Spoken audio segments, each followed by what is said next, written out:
உலகளாவிய புவிசார் அரசியலையே உலுக்கப் போகும் சீனாவின் புதிய அணுசக்தி கடற்படை அச்சுறுத்தல் குறித்த விரைவான அலசல் இது.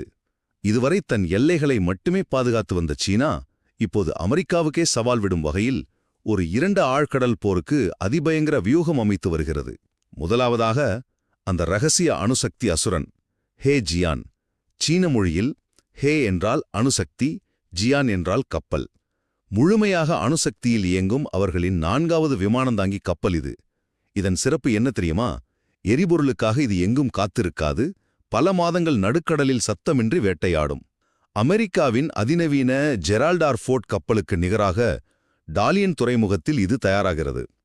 இருண்ட கடலின் ஆழத்தில் விழித்தெழும் ஒரு இரும்பு அரக்கனை போல இதை நாம் பார்க்கலாம். இரண்டாவதாக அதிகார பசியும் அச்சுறுத்தும் எண்களும்.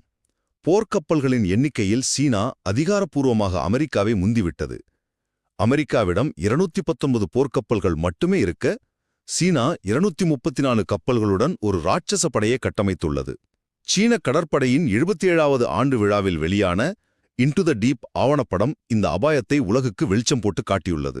ஈரானுடனான போர் சூழலையும் அவர்கள் தங்களுக்கு சாதகமாக பயன்படுத்துகிறார்கள். ஆனால் அமெரிக்காவிடம் 11 அணுசக்தி கப்பல்கள் இருக்கும்போது வெறும் எண்ணிக்கையை வைத்து சீனா உலகப் பெருங்கடல்களின் ராஜாவாக முடியுமா என்ற மிகப்பெரிய கேள்வி எழுகிறது. இறுதியாக இந்தியாவுக்கு விரிக்கப்படும் மரணவலை. இது வெறும் கடற்படை விரிவாக்கம் அல்ல.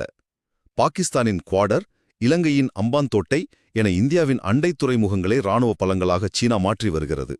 இந்தியாவிடம் INS விக்ராந்த், விக்ரமாதித்யா என 2 விமானந்தாங்கி கப்பல்கள் மட்டுமே உள்ளன.